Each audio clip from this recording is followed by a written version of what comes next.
अस्सलाम वालेकुम dear students, मैं आपका टीचर डॉक्टर सैफुल्लाह खान। आज हम पढ़ने जा रहे हैं किसके बारे में? स्टोइकियोमेट्री के बारे में। कुछ लोग इसको स्टोइकियोमेट्री कहते हैं, कुछ इसको स्टोइकियोमेट्री कहते हैं। दोनों आप प्रोनाउंस कर सकते हो। आप इसे स्टोइकियोमेट्री भी कह सकते हो, आप इसे स्टोइकियोमेट्री भी कह सकते हो। ठीक है। स्टोइकियोमेट्री बहुत ही इंपॉर्टेंट टॉपिक है फिज़िकल केमिस्ट्री का, बहुत ही इंपॉर्टेंट टॉपिक है। बल्कि ये हमें हेल्प कर देता है किस चीज़ में? जितने भी केमिकल कैलकुलेशंस होते हैं केमिस्ट्री में, इसमें बहुत ज़्यादा हेल्प आउट होता है। ये बहुत ज़्यादा हेल्प देने वाला होता है। इसमें बताया जाता है हमारे पास जो केमिकल रिएक्शंस होती है, इसमें रिएक्टेंट्स क्या है, प्रोडक्टेंट्स के हमारे पास मासेस क्या होती है, प्रोडक्ट्स हमारे पास क्या होते हैं, इनकी मोल रिलेशंस क्या होते हैं, इसकी मास रिलेशंस क्या होते हैं। इन तमाम के बारे में हम पढ़ते हैं स्टोइकियोमेट्री में। ठीक है।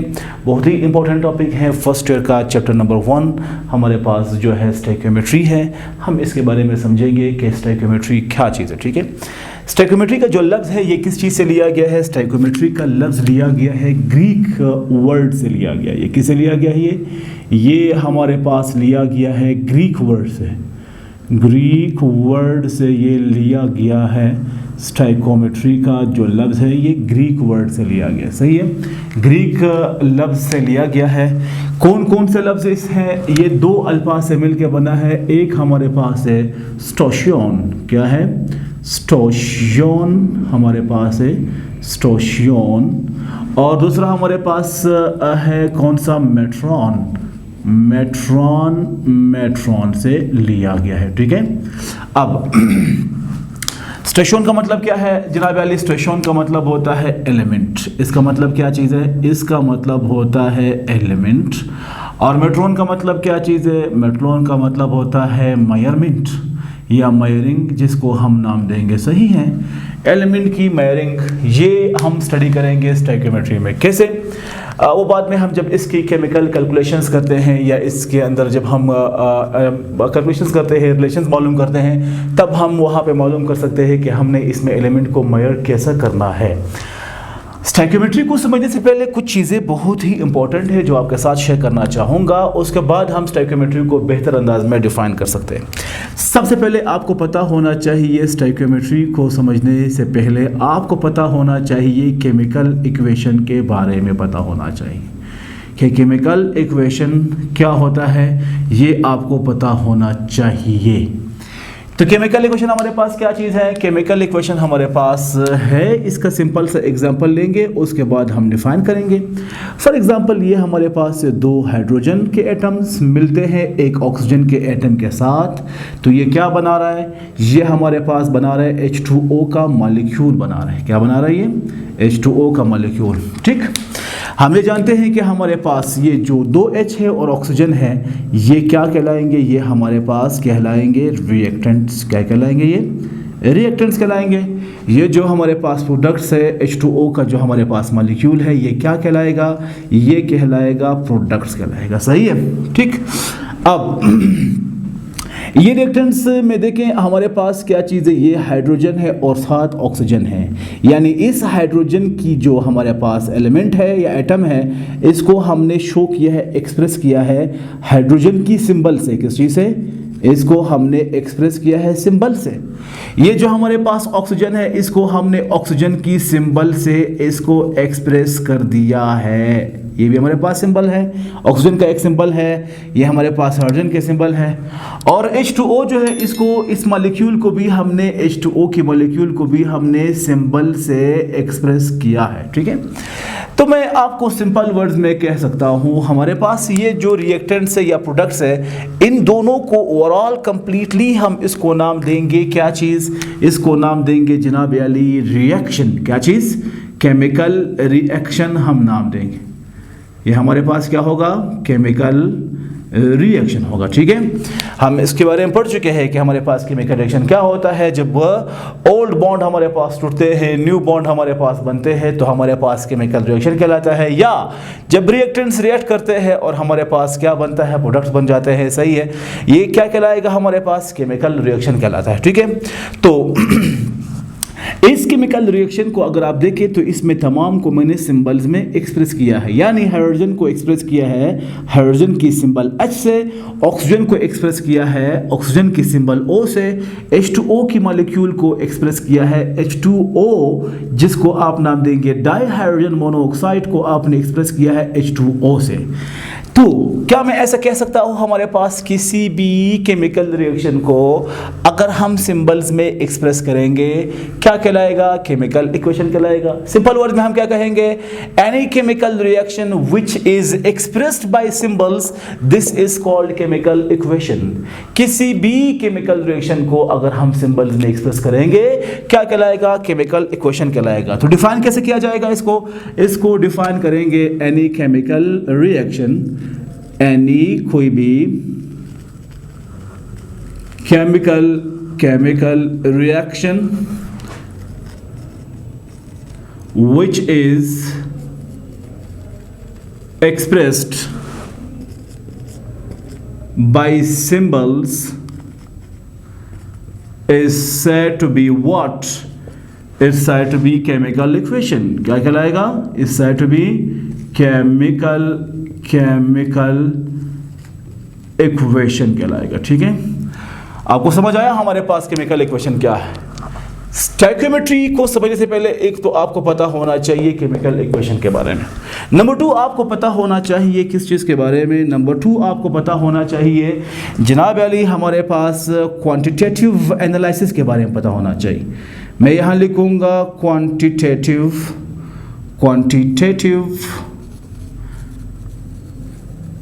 एनालिसिस के बारे में भी आपको पता होना चाहिए कि ये क्या होता है एनालिसिस। ठीक है अच्छा, फर्स्ट करें मैं यहाँ से उठाऊँ क्या चीज़, मैं सिंपल सा एग्जांपल इसका यहाँ लिखेंगे, उसके बाद यहाँ पे डेफिनेशन लेंगे। फर्स्ट करें यहाँ पे मैं एक सिंपल सा एग्जांपल लूँगा क्वांटिटेटिव एनालिसिस का। ठीक है, ये आपके पास क्या पड़ा है? फॉर एग्जांपल ये आपके पास कोई भी केमिकल सब्सटेंस पड़ा है। ये हमारे पास क्या चीज़ है? कोई भी केमिकल सब्सटेंस मैंने यहाँ रखा है, इसको नाम क्या देंगे? इसको नाम देंगे कोई भी केमिकल सब्सटेंस। ये हमारे पास एक केमिकल सब्सटेंस है फर्स्ट। ठीक है, अच्छा तो इस केमिकल सब्सटेंस के बारे में सबसे पहले सवाल उठता है कि ये क्या चीज़ है।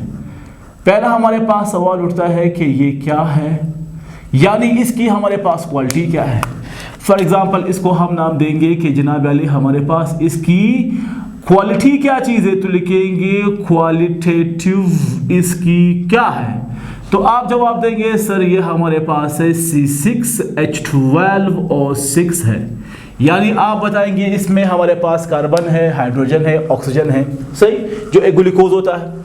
फिर आपके दिमाग में सवाल उठता है कि कितना है, ये हमारे पास कितने मिकदार में है, यानी इसकी मिकदार के लिए हम क्या लिखेंगे? इसको हम नाम देंगे क्वांटिटेटिव एनालिसिस, या हम लिखेंगे इसका हमारे पास क्वांटिटेटिव क्या होता है, क्वांटिटेटिविटी हमारे पास क्या होता है आप बोलेंगे, यानी इसका मतलब ये है कि इसके अंदर नंबर ऑफ कार्बन्स कितने हैं, इसमें नंबर ऑफ हाइड्रोजन्स कितने हैं, इसमें नंबर ऑफ ऑक्सीजन्स कितने हैं। आपने इसकी क्वालिटी तो मालूम की जो ग्लूकोज है, इसमें यह मालूम करना है कि इसमें नंबर ऑफ एटम्स कितना है। तो इसको मालूम करने के लिए हम नाम देंगे क्या चीज़, क्वांटिटेटिव एनालिसिस का नाम देंगे। तो हम क्या लिखेंगे जनाब अली, हमारे पास इसमें कार्बन जो है वो 6 है, इसमें हमारे पास जो हाइड्रोजन है वो 12 है, इसमें जो ऑक्सीजन है वो हमारे पास 6 है। हमने क्या किया, हमने ग्लूकोज की क्वांटिटी मालूम की। क्या मालूम की? क्वांटिटी मालूम की। तो जनाब अली ये क्या चीज़ है, ये हमारे पास होता क्या चीज़ है analysis, the quantitative measuring of any chemical substance is called quantitative analysis. हम कैसे लिखेंगे, हमने यहाँ पे क्या मेजर किया, हमने इसकी क्वांटिटी मेजर किया। क्या किया? इसकी क्वांटिटी को हमने मेजर किया। तो हम क्या लिखेंगे इसका आंसर, या इसके डिफिनेशन हम कैसे लिखेंगे, हम लिखेंगे द क्वांटिटेटिव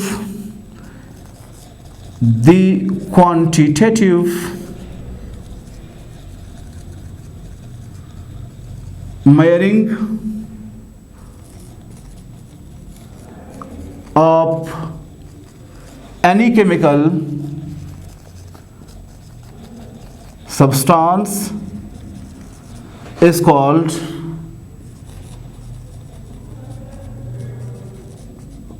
quantitative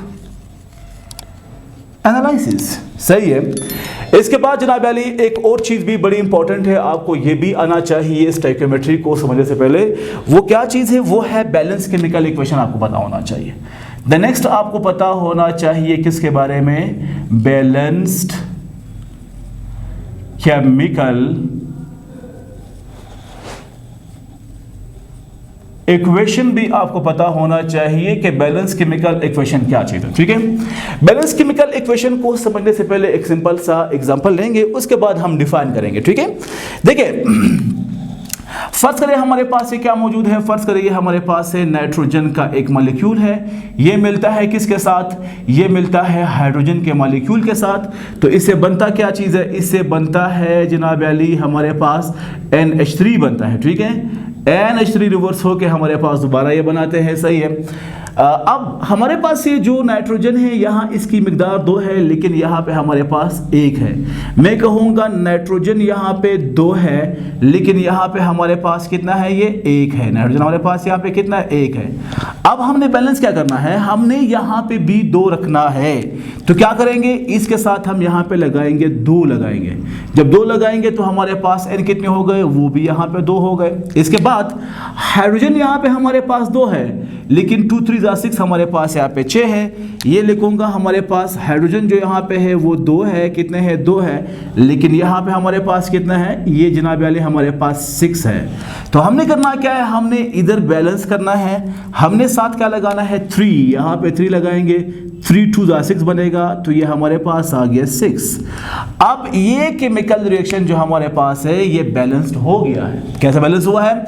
देखिए, नाइट्रोजन हमारे पास इस तरफ रिएक्टेंट के साइड पे 2 है, प्रोडक्ट के साइड भी हमारे पास 2 है। हाइड्रोजन हमारे पास यहाँ पे 3 2 6 ये 6 है, यहाँ पे भी हमारे पास 2 3 6 ये भी 6 है। समझते हैं मेरा बात? तो यानी हमने इस रिएक्शन को क्या किया? हमने इस इक्वेशन को बैलेंस किया। क्या किया हमने? इसको बैलेंस किया। कैसे बैलेंस किया? अगर आप देखें, इधर भी हमारे पास सेम नंबर है, इधर भी हमारे पास सेम नंबर है। क्या मैं ऐसा कह सकता हूं कि ये जो हमारे पास रिएक्टेंट साइड है, कौन सा साइड है? इसको हम नाम देंगे रिएक्टेंट की साइड। ये हमारे पास क्या होगा? ये हमारे पास नाम होगा प्रोडक्ट का साइड। क्या होगा? प्रोडक्ट का साइड। अगर आप देखें हमारे पास नंबर ऑफ एटम्स दोनों साइडों पे क्या चीज है? बैलेंस है। सेम नंबर ऑफ एटम्स आपके पास रिएक्टेंट के साइड पे है, सेम नंबर ऑफ एटम्स आपके पास प्रोडक्ट के साइड पे है। तो हम इसको डिफाइन कैसे करेंगे? chemical reaction having same number of atoms, a chemical reaction having same number of atoms at both sides of reactants and products, this is called balanced chemical equation. define कैसे करेंगे? इसको define करेंगे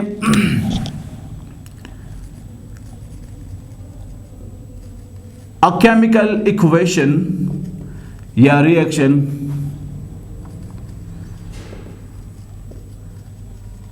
having same number of atoms of each type, जो हमारे पास atoms है, of each type on both sides, both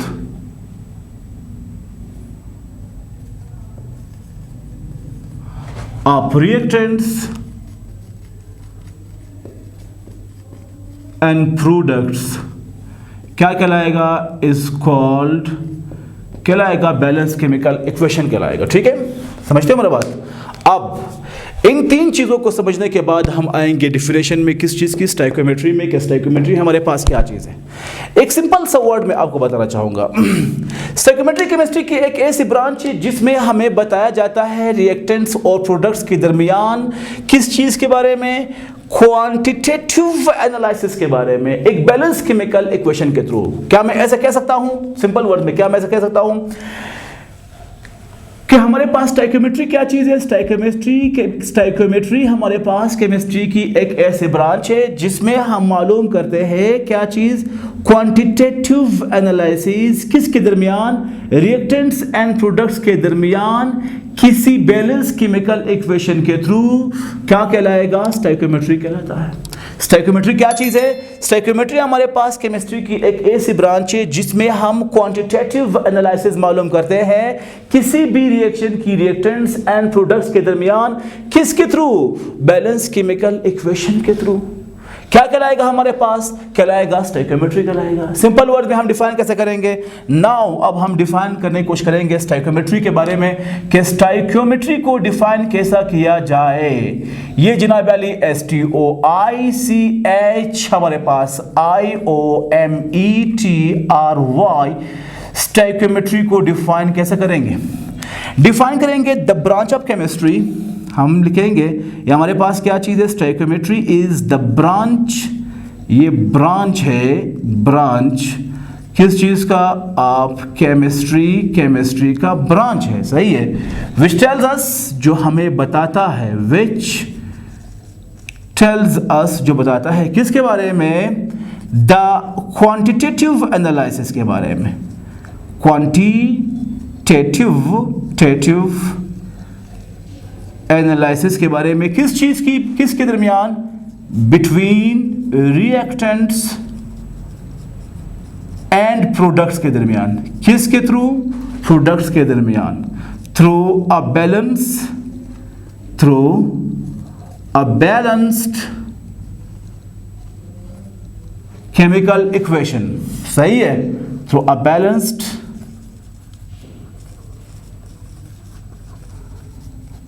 chemical equation, क्या कहलाएगा, इस कॉल्ड कहलाएगा स्टोइकियोमेट्री कहलाएगा, स्टोइकियोमेट्री कहलाएगा। ठीक है, कोई पूछे कि स्टोइकियोमेट्री हमारे पास क्या चीज़ है, सिंपल वर्ड्स में आप कहेंगे स्टोइकियोमेट्री हमारे पास जो है ये एक क्वांटिटेटिव एनालिसिस होता है, किसके दरमियान, रिएक्टेंट्स और प्रोडक्ट्स के दरमियान, through a balance chemical equation, क्या कहलाएगा हमारे पास, स्टोइकियोमेट्री कहलाएगा।